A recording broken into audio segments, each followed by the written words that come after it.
What is going on, lads? I'm here with Sir Eoin McCarthy, and I've spent the last 24 hours in Cork, here in Ireland. It's my first time down in Cork. The reason I'm here today is Eoin is one of my business mentors, working in the online space and really assisting business owners like myself and entrepreneurs to scale their business to work for the life that they really want to create, whilst maintaining that soul depth, the impact, whilst also bringing in the cash flow too, and all the strategies with that. So we've had some amazing conversations. I'm actually dropping me back now to the train station, so I go back up. But yeah, let's bring some of the conversations to this. Yeah, just to give maybe key insights, key takeaways. The last 24 hours, what we've been speaking about, and even as you started the conversation there, something comes to mind for me straight away. One thing that comes to mind for me is yes, I can help people with the ideation and the scaling of their business, but I can also help them not do that. yeah. And that's something that we've been kind of speaking about in the last even 10 minutes. Is this idea of maybe anti-scaling. I think that the general consensus these days with business, especially in the online space, is that it's all about scale, right?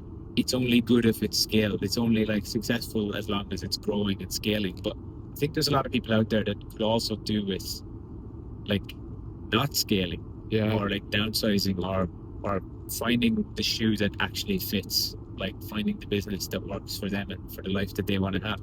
So it's less about scaling a business. It's more about how does this business serve my life? Because a lot of people don't really want a business, because of what a scaled business anyway, at least, kind of comes with. And it's getting really clear on the objectives of it, what trade-offs people are willing to make, what they're not willing to make. And if we're not clear on those at the beginning, I think that leads to problems later down the line of growing into something that you never wanted in the first place, just because you think you should have done that. Yes. So it's just because you can doesn't mean you should. Yes. I think it's getting people really clear on what it is that they actually want, and quieting the noise and listening out for the signal. So that's been something that's been coming up for us the last 24 hours. Massively, and even for myself as well. Don't mind us, friends. Just playing the toll. Something that's been coming up for me is the aspect of kind of just simplifying the business model and simplifying how we serve you lads and everyone within the Brotherhood space, and also being able to speak clearer to the struggles that the men that we serve are navigating with, and also how the space assists men to come out the other side of that transformation, communicate that effectively, whilst also go through all the tactical and strategic sort of things. And the essence too of Brotherhood is that together everyone achieves more, and the importance of proximity and accountability and community and leaning on shoulders, because we're not all experts in every area, and it's that I'm a massive advocate of that, where it's if you look at the best football teams in the world, it's understanding what position are you, then what positions in your team are weak or missing, and where can you bring other players in to assist, and then also likewise you're assisting in their world too, and it becomes this sort of well, as we said, it's more of a relational part of business rather than transactional. Yeah 100%. Yeah, I feel from what I've observed in working with many people on this type of stuff at this point, is a lot of people's struggle, if we're to use the word struggle, comes from a lack of actual direction, an inner guidance of where it is that they actually want to go and what they want to achieve out of say running the business or having a great business. And it's so easy these days to just look everywhere else but within ourselves as to what we think we should be doing. And oh, this worked for that person, so maybe I should do this. It's like, yeah, but then you'll just end up in somebody else's life if you copy their strategy and their tactics without any further inquiry, to like, what is it that I actually want this to do for me? Yes. What is it that I want? Why do I want the money? Like, why do I want the status? Why do I want the fame even? I feel like I've been in those cycles before. And some of the reasons were never really chosen by me. Like, at my core, it was like they were chosen for me. And that's been something I've been sitting with a lot lately, is like just being careful around the choices that I make. And something that I've said this on a couple of different podcasts that I've been on, and different content that I've created over the years, but I'm really proud of the journey and the choices that I've made and that Leigh and I have made together in our business journey, because it's so easy these days to just listen to what everyone has to say. Or maybe you should do ads, maybe you should get setters, get people in your DMs, like messaging people. And it's like, what's more important to me? Is it like the deeper and wider impact, or is it like just the numbers and the scale? So I think for me, some people will tell you a business is a mathematical equation. Like, if you just do X amount of outputs, you will receive X amount of X amount of inputs, you'll receive X amount of outputs. Yeah. But for me, yeah, it's a mathematical equation, but what's not a mathematical equation is brand, and like the emotions and the feelings behind it, and the deeper connections that you build with people. Like, that to me is priceless. And I think the challenge these days, especially in the kind of work that you do, Darren, and this is something that came up in the last couple of days, is there's a part of us that would do this for free for people. So then there's actually a block in like charging a fee. Yeah. Because it's like, I would do this for free. I want to help people anyway. But really, it's the price that people pay, or the investment that they make, is just the cost of activation for them. It's right. like, what is the number that is enough to activate the person to actually take the action that they know they're destined to take? Because without that, there's just no skin in the game, there's no buy-in, there's no burning of the boats, therefore there's no commitment to results. Yeah. And that's been an imperative part of my journey. Like, I've spent probably close to $250,000 Australian dollars on my personal development, between all of the different courses and mentors that I've invested in. And it's been such an expansive thing for me to do, because I find the type of person, for example, in the carbon rating space, who has spent 50 grand to be in a course for a year. I'm going to act as that person who has invested that much money in myself, and I'm going to make sure that I get the value out of it. Correct. So I think that's also been a big thing for me lately, is that cost of activation, and even something as subtle and as simple as like knowing what you don't want. If that's what comes out of a 50k investment, to me that's, in the long-term grand scheme of life, fuck all money. Because imagine if I'd spent 50 years instead of 50 grand trying to figure things out, and I get to like my 60s and 70s and realize that I actually just lived my whole life doing shit that I don't want to do. Yeah. Like, what a terrible way to be on the deathbed, And that's what activated me when I first came across carbon. Was I was able to put myself in all of these different business owners' shoes, look at the potential like mistakes that they have made, that they're only correcting now in their 40s and 50s, and just not make them. Yeah. And learn from them. It's like, is it Warren Buffett or someone says like, you can learn from people's mistakes, they just don't have to be yours? Correct. Or something like that. You can learn from mistakes, they just don't have to be yours. And that's the power of like mentorship. And sometimes it's hard to put a tangible, like arbitrary return on it, because the return really comes from the individual. Like, you give two people the same information, one person will do a lot more with it than the other. Yeah. But even if the other doesn't do a lot with it, maybe that's just their path, their journey. That's the lesson that they were meant to receive. Yes. And there's nothing wrong with that. And I think when we start putting labels on anything and making anything right, anything wrong, I think that's what's the only thing that's fundamentally wrong. Yeah. Is thinking that it has to be a certain way. It doesn't have to be any way. It has to be the way that you want it to be. And I think like the underlying point of what you said there, so it's like, it's just by being the example too. It's like, yeah, actually living and breathing the templates and the frameworks, but also the philosophy and the embodiment of the message of your brand. Totally. You know, it's like, then when you are the example of that, it's far more powerful too. Yeah. 100%. Yeah.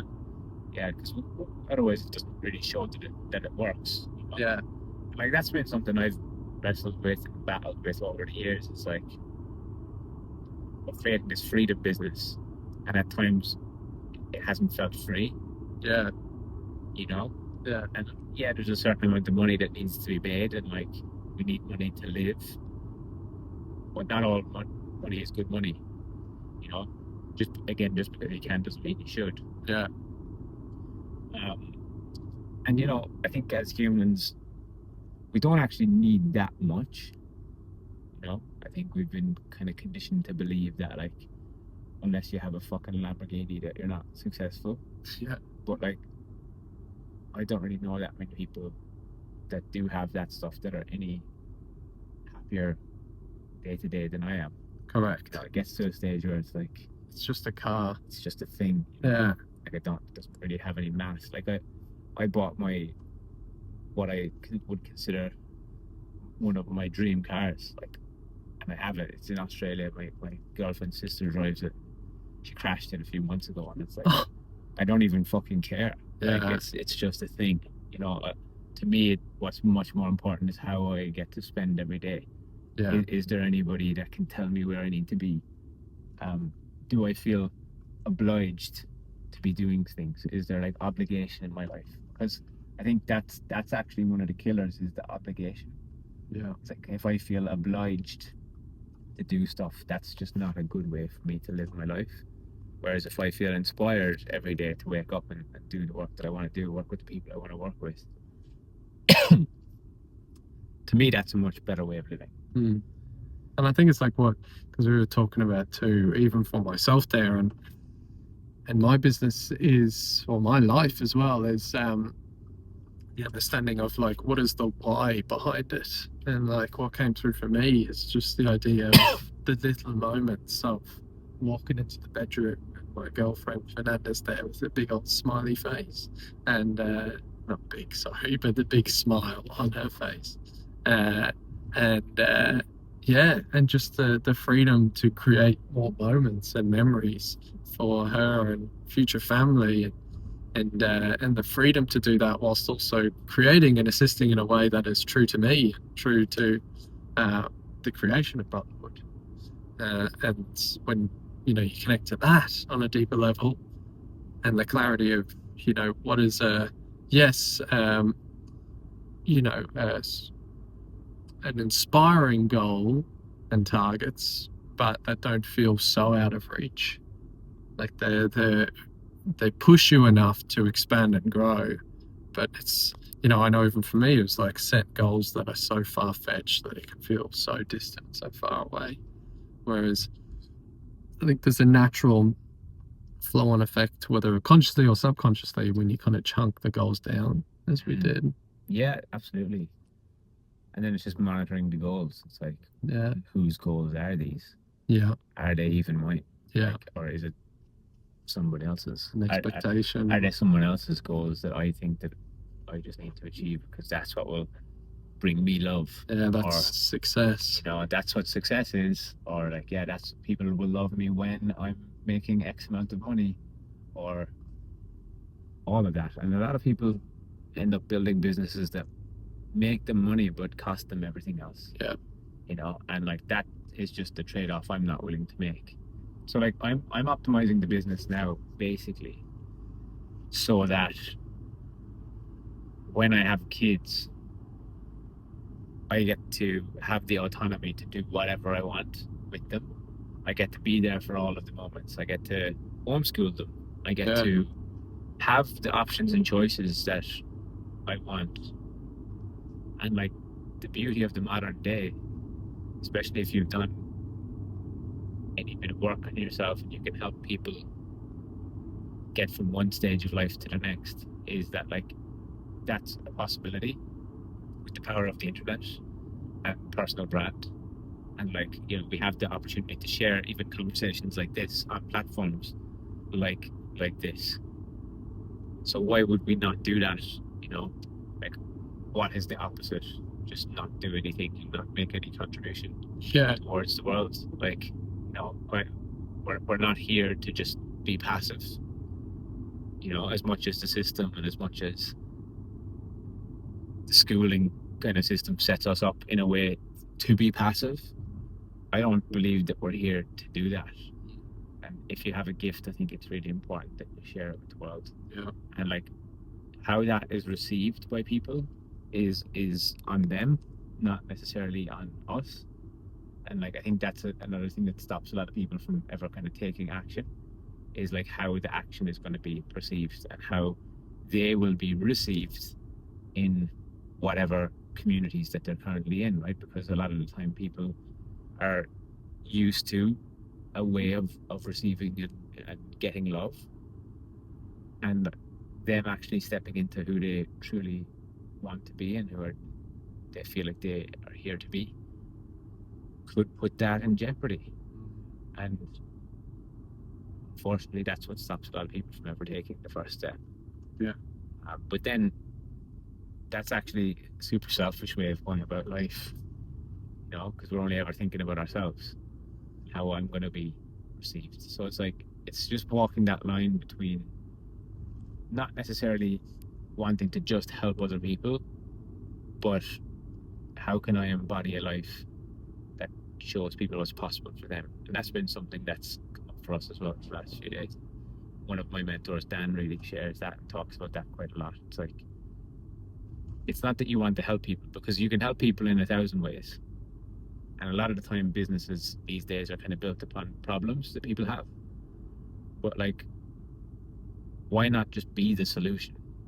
Like show up as the solution and then help people walk their own path. Yeah, their own version of that. Yeah, just like be there as literally as the mentor, you know, and like as the guide, and like let people come to you. But the only way you can do that is by being the lighthouse yourself and like actually putting your message out to the world, because there's nothing worse than being the best kept secret. Yeah.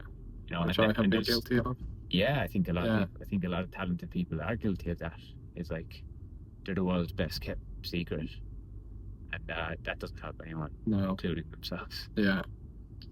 Oh, beautiful! I love it. Well, I feel we're about to finish up here because I'm about to arrive at the train station. It's like it's where unemployed. It's like, the camera's panning on. The camera's panning to me. What am I going to say? It's ending. The video's ending. So we'll leave it at that. Thank you all. Appreciate you jumping on. Bang. As we always like to say, the mission beckons, the mission calls. Let's fucking go.